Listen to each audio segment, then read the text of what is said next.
चला.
रिवाज घेणं नाही तर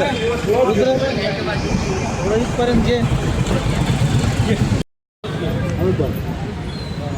खाली खाली धारा पलीकडून धारा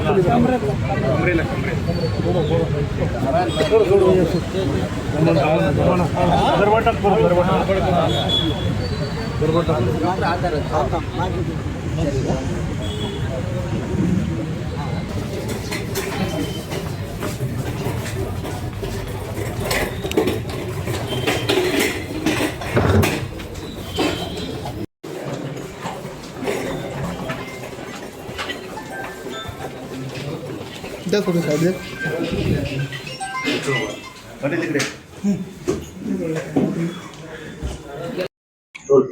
सर आता रक्तदाबाची चाचणी केली आहे, त्यानंतर शुगरची चाचणी काय स्थिती आहे?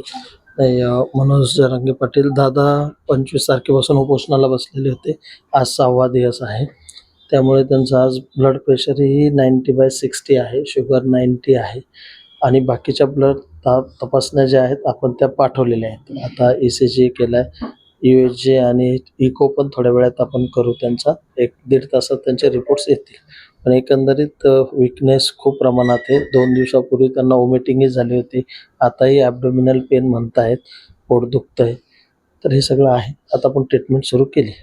साधारणपणे त्यांना किती दिवस आराम करण्याची? नाही, मी तर एक 3 ते 4 आठवडे आरामाची त्यांना सक्त आवश्यकता आहे.